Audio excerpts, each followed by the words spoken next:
And now, a word from Infirmary Media.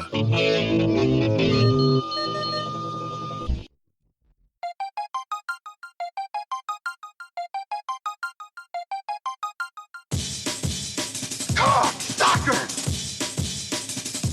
What? Excuse me, bitch? He had sex with my mama.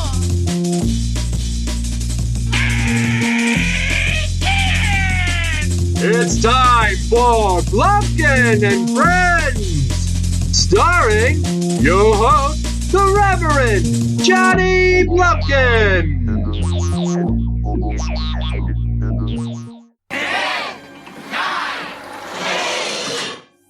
Will this horrible year never end? We've never lost a year before, and I'll be damned if we're gonna lose one on my shift. 5, 4, 3, 2, 1.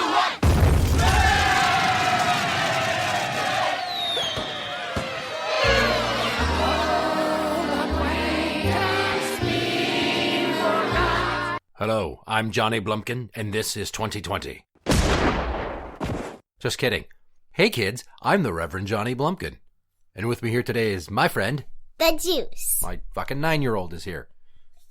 I would like you to sit back as I regale you with the story of Y2K. Oh man, I should have brought some grapes. Yeah, nope, not gonna listen to you eat while we're on the fucking microphone. So, New Year's Eve, that just happened, marked the 20-year anniversary of the Millenium bug, hysteria. And what that means was, a long time ago, some pencil-necked nerds with no upper body strength were programming computer dates into software. And instead of displaying the date for the year as 4 digits, they only did it as 2 digits to save space. So dates, when they were displayed like on a computer, for instance, 1992 wouldn't be 01011992 for the date. It would be 010192 for January 1st, 92. Got it? Got it. Okay, so because they did this in the year 1999, they figured out that when the clocks roll over on January 1st of 2000, instead of the computers all thinking it's the year 2000, they're going to think it's the year 1900 again.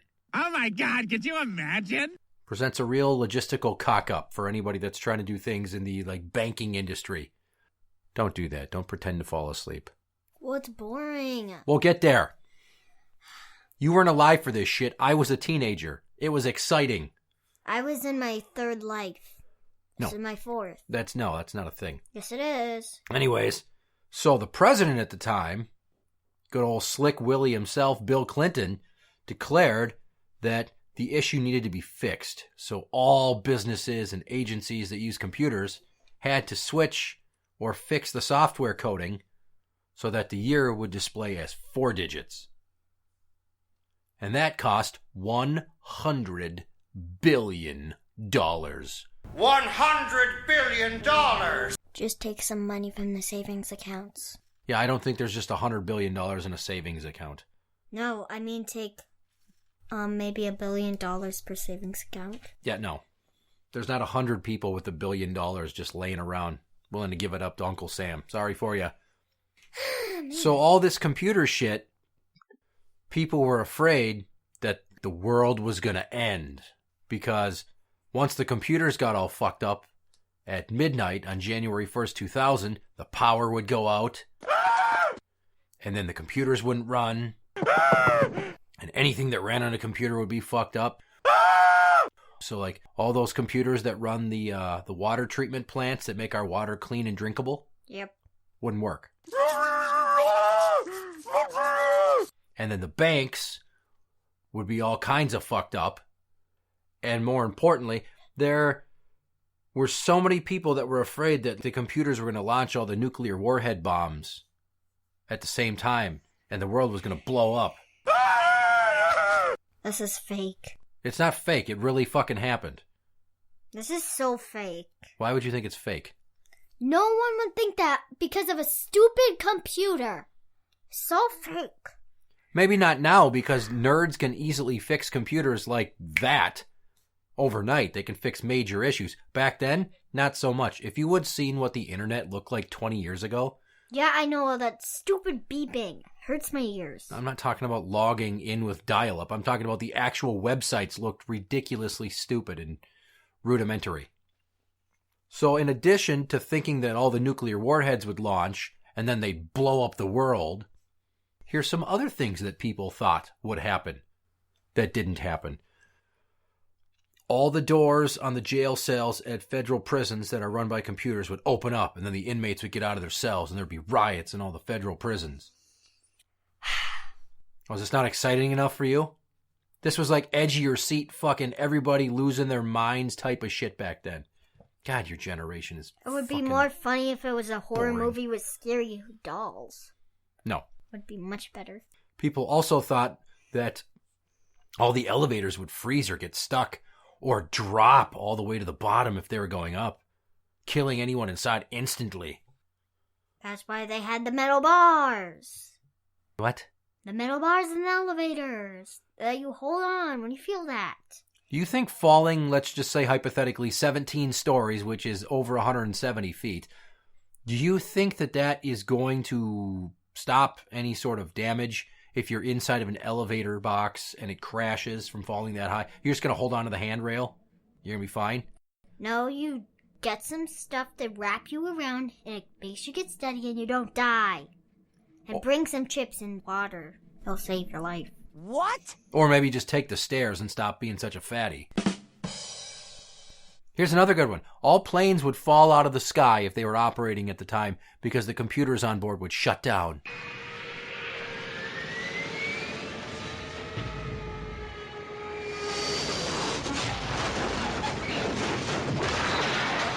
Pacemakers. Do you know what a pacemaker is? No, I'm 9 years old. Just because I'm the smartest kid in my class doesn't mean I know all these weird words. That's a bold claim, and I don't think you really are.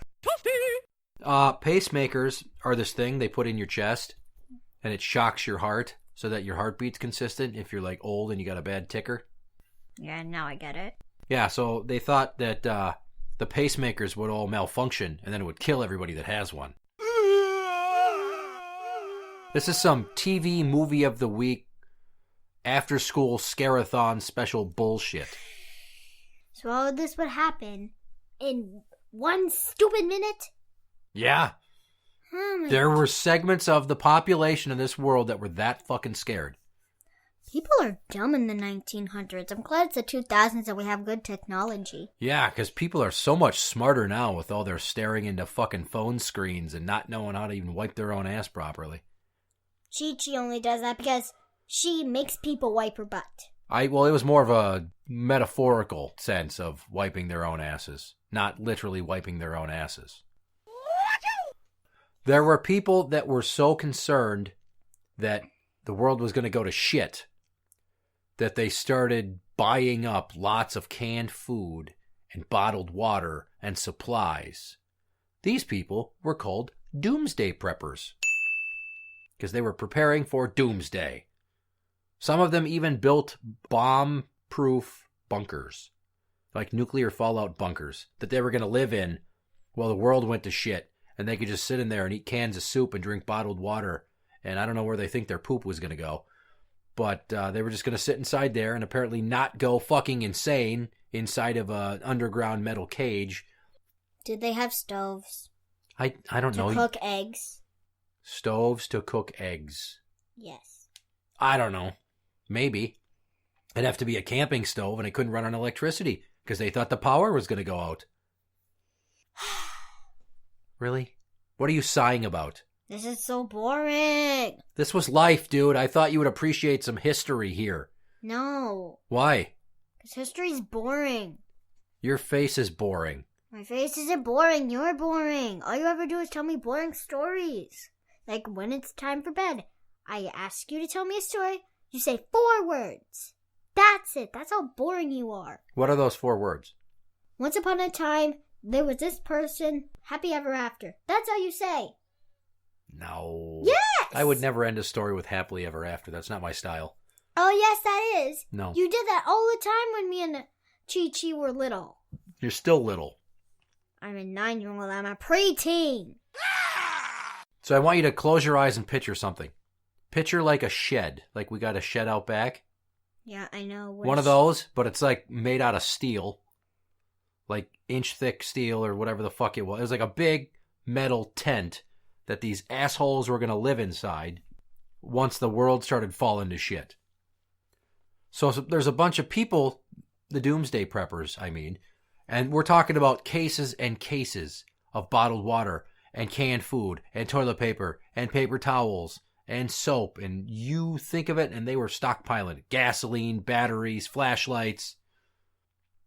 Candy, toys.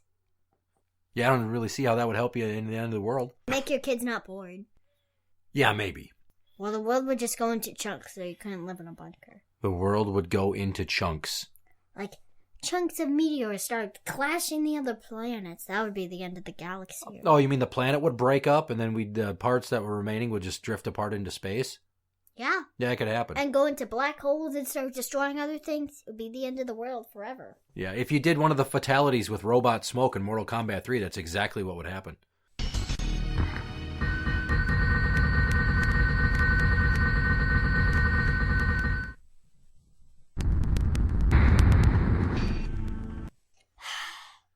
I want you to picture our basement if it was full of bookshelves that were covered in canned food and bottled water and toilet paper. I've seen that. You sound like Vicky the Robot Girl from Small Wonder.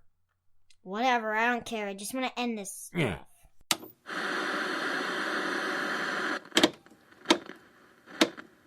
Some other time, pal. There won't be any other time. The world is going to end at midnight tonight. Y2K. Y2K? Haven't you heard? At midnight, every computer in the world is going to fail. Planes will fall out of the sky, and all the world's nuclear weapons will explode, annihilating the entire planet. No!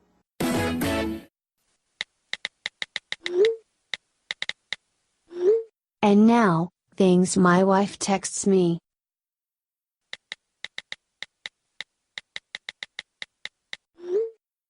Well, pretty sure I shouldn't trust a fart right now.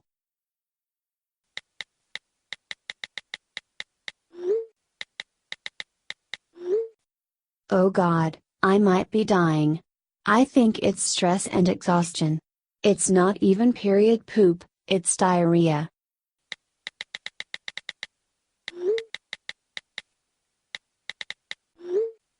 I think I've developed hemorrhoids bad. What the fuck? You're listening to Blumpkin and Friends.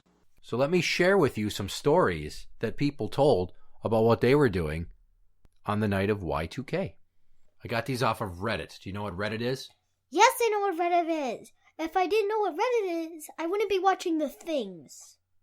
The things. What are the things? They do top 10s, top 15s, top 20s, top 5s of random crap. Like status. Did you just say random crap? I said random. Random crap. Yes. Maybe we should do a countdown of the top 10 reasons why I'm going to break my foot off in your ass. Don't do that. They do toys, shows, movies. That's... What kind of shows? I don't know. I've only watched maybe 20 videos out of 290. So Boy. I still have 270 to go. Somebody's sassy today. You want me to get you some Midol? So here's some stories from the old Reddit, okay? Okay. Some person says, I drove to my parents on New Year's Eve. I got up and left at 4:30 a.m. Eastern Standard Time. I stayed awake for 24 hours. So I was up to see each time zone ring in the new year. They were that worried that it was just going to happen because you didn't know what time zone it was going to happen in first. Here's another one. My parents still have 5 massive cases of Campbell's soup in their basement. The best part is the only can opener they have is electric. So if the power would have gone out, they would be sitting in the dark with a hammer and a chisel trying to open their soup. They don't have a regular can opener. How are they going to get that vegetable beef soup? Ew. How are they going to get their minestrone? Well, first of all, you throw it at the wall and have bowls all over the place. So then it can fall into one of the bowls, and whatever bowl it lands on, that's your soup. That's your answer, is to throw a fucking can of soup at a wall and hope that you make the perfect impact so the can opens up and that you have bowls everywhere hoping to catch a couple of spoonfuls of soup at best. Wow. It's called parkour. It's called what? Parkour. Do you know what parkour is? Yes. What is it? Jumping, making high jumps, that type of crap. You're trailing off. I don't feel the confidence in your answer. Might it be that you're full of shit today? Parkour has nothing to do with throwing soup cans at walls, you fucking goon. Jesus Christ. Next story. My friend's dad worked at Hewlett-Packard at the time and was pretty concerned. They were also a Costco family and bought in bulk regardless of apocalyptic scenarios. I spent the night for their Y2K party, when I was 14 at the time, at home with them, but nothing happened. I did try fondue for the first time, so that was pretty cool. They had bought about 100 pounds of Otter Pops in preparation. It's the same thing as a Freezy Pop. Yeah, I know what that is. I don't know why, but we were still working on them when we graduated high school, so it took them over 5 years to eat all the Otter Pops. They must have had terrible teeth.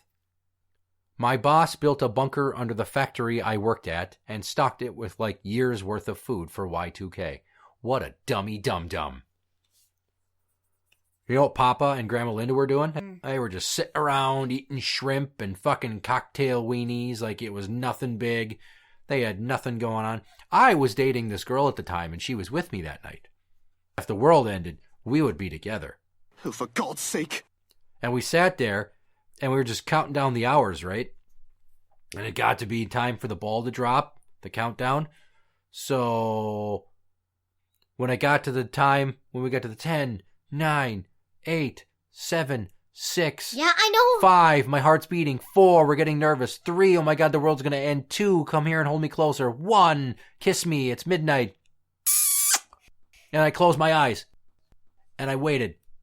And I waited a few more seconds. And I opened them and I realized nothing was going to fucking happen. Fuck! All of that goddamn doomsday worry bullshit that I didn't personally really buy into did not occur. How do you like them apples? They're green and sour. Okay, that's a weird answer, but sure, whatever, we'll go with that. But of all the things that Y2K gave us, it gave us one of the greatest nicknames in all of wrestling history, Y2J, for Chris Jericho. It was a gimmick he ran with for a long time. 20 years later, which fits the theme of the episode, but now instead of being the first ever undisputed WWF champion in 2001, in 2020, he's the AEW Le Champion. Sounds like French people said it. Well, he's from Canada. Then why are you speaking in French? Because parts of Canada speak French. You are not good at show business. Don't they teach you this shit in school? No! There's a whole segment of the population in Quebec, French Canadians. And they are insufferable jackasses. They only teach us about the United States. They don't care about Russia, Canada, Australia, blah, blah, blah. Well, that's good. That's good. I would hate for your school to only give you a mindset of xenophobia and ethnocentrism.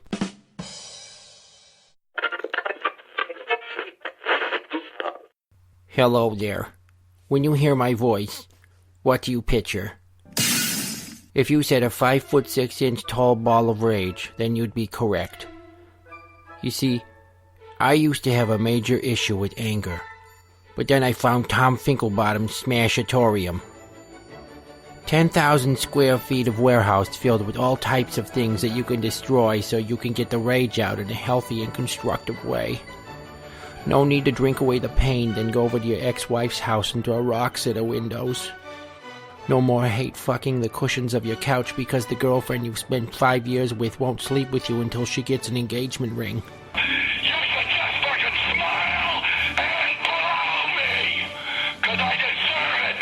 And don't bother bottling up the maelstrom inside you because your adult children got arrested for selling their bodies again. Proper protective equipment is provided, and they even clean up the broken bits of glass and plastic for you so you can get back to being the moderately successful bastard of a one-night stand that you hope to become. That's Tom Finkelbottom's Smashatorium. 1 block south of our beloved Redeemer's battered Wilman shelter on Medicine Lake Boulevard in Plymouth. Come unleash The beast. today. Do you have dull, lackluster wood on your deck? Brownbeard here for Ultra Deck Shine. If you've got an old, shitty-looking deck on your house, and you want to make that wood glimmer like it was young again, then try new Ultra Deck Shine. Their patented formula goes on clean and works hard to penetrate the surface of your old, dingy-looking deck. Imagine how much the neighbors will envy you for having a leisure spot that exudes the confidence of a seedling, even though it's as old as a redwood, or some other kind of tree. Fuck, I don't know. Look, they're paying me to say this stuff is great, and we're trying to work in as many wood puns as possible, but I didn't sleep much, and I'm a tad hungover, so cut me some slack and buy their shellac. Oh, holy shit, that rhymed. That's Ultra Deck Shine, because composite decking is really expensive, and you'll try anything to avoid a backyard project. Hi, it's the Body, and you're listening to Blumpkin and Friends. I'll have you know that Y2K is not the only time that this is going to be an issue. Apparently in the year 2038, there's some other computer nerdery that involves computers where time is measured in seconds on computers, and it's been going since like 1975. Well, it's going to run out in the year 2038, which is 18 years away from now. So when you're 27, the world might end. 28. Well, you see, your birthday would happen after the calendar flips, so you'd be 27. Can we get this over with? I'm so upset. I'm the juice. I'm on my period. I'm so crabby. Oh, bitch, you got jacked, bitch. We've reached the point in the show when it's time to play a game. I'm not playing. Do it or you're grounded. You will be playing the RPS Challenge. I always lose. Well, not always.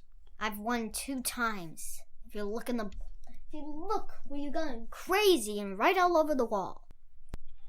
Before we get started, I'd just like to remind you of one thing.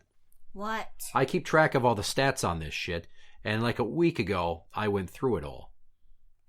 Okay, so, there you are, the juice. All time, you are 18 wins, 15 losses, for a total of 33 I've won competitions. I've won. Wait, have I won them? You have played more RPS challenges than anybody. I earned my title round. No, because I haven't seen what your last few have been. You beat me, and you beat Brownbeard. Prior to that, you lost to Daddy Ivy. Not my fault. It's actually exclusively your fault because you were the one picking the hands, so you really can't blame anybody else except for yourself. So, without further ado, the RPS Challenge. Ladies and gentlemen, boys and girls, children of all ages, Blumpkin and Friends proudly brings to you the Rock, Paper, Scissors Intercontinental Championship Challenge, Championship of the World! And I'm gonna win. Yay! The following contest is set for one fall, which is 5 hands of rock, paper, or scissors, and is an RPS Intercontinental Championship Challenge non-title bout. In this corner, weighing in at probably 53 pounds sopping wet, and she has marker on her fingers because she's a meathead, the Juice. I do not have marker on my fingers. It's just bluey black. So what? Yeah, marker. It's slime. It's just slime. Then in the other corner, we have our current RPS Intercontinental Championship Challenge interim champion, the Reverend Johnny Blumpkin. Who poops his pants? I have not pooped my pants in 13 years. I don't know why you would say that. And he wears diapers. I haven't shit my pants since I was 24, and I do not wear diapers. And he smells like rotten eggs. Are you ready to go? Yes. Hand number 1. Scissors. You went skizzers. I said skizzers. No point. It's not skizzers, it's scissors. Tell that to Graham of It Radio. Mecca like a high, Mecca. Bark, bark, bark! Wait, he has iHeartRadio? It Radio. It was a thing many years ago. It's no longer a thing. Hand number 2. Dynamite. We have been through this. I will snap you on the butt with a towel so hard your cheek splits in half. Dynamite is not an option. Unless it's Wednesday and we're watching wrestling, and I will be watching Dynamite. Hand number 2. Fine, I'll say paper. You said paper. I said paper. Oh, we're never gonna It's win. another tie. No point. Oh, I know your strategy. Hand number 3. Paper. You said paper. I said rock. Boom! Finally! That's 1 point for you. Hand number 4. Rock. You said rock. I said rock. Another tie. It's no point. Now I need to get this next one just a tie. Hand number 5. I'll choose paper. I'm You proud choose ladies. paper. And thank you, because I said skizzers. I should have said rock again. So, you know what that means, don't you? Overtime! So now it's sudden death. Next, winning hand marks the winner. Hand number 6. I'm gonna choose rock. You choose rock. I choose paper. I win. No! You lose. No! Thanks for shitting the bed. Maybe don't react so fucking melodramatically. I can't believe that it took that for you to get any emotion out of your performance this time around. This is why you're not on the show very much anymore. You're just like, everything's boring, and I just want to play with screens, and I hate the world, and I'm going to get my period soon, and I wear training bras now so my boobs are comfy. That's you. That's what you sound like. Hadouken! So in review, aside from kicking your ass in overtime, which was fun, by the way, thank you for losing, I want you to really think about how the world has changed in 20 years. That's why I brought this up, because when I was in high school, that's when the Y2K thing happened, and everybody was all wigged out. Now, wouldn't be a drop in a bucket. That's the change in technology culture in the span of 2 decades. So at the dawning of the 21st century, everybody thought the world was going to end. They thought the world's going to end like multiple times since, due to all kinds of stupid religious shit and Mayan calendar bullcrap and other idiocy. But now, if the computers were all fucky, some nerds would just fix it. Can I go play video games now? Interact with the show on Twitter at Blumpkin Show. That is at Blumpkin Show. We are on Facebook at facebook.com/group/Blumpkin and friends. We are on iTunes and at Podbean at blumpkinshow.podbean.com. Can I say it? No. For original songs, including the recently released Johnny Blumpkin Ruins Christmas, which is not really seasonable anymore, but you can still listen to it because it's fun. You can go to soundcloud.com/BlumpkinMusic. Oh, I wanted to say it. And for similar shows on the same network, go to infirmary.org for Infirmary Media podcasts. And also go on YouTube and listen to Juice Break. I'm the Reverend Johnny Blumpkin. And I'm Video Game Juice. It's my new nickname. Don't know why that's a thing, but good night. That's when it starts with the love grind. Birds and snakes in our play. Let it lose its love.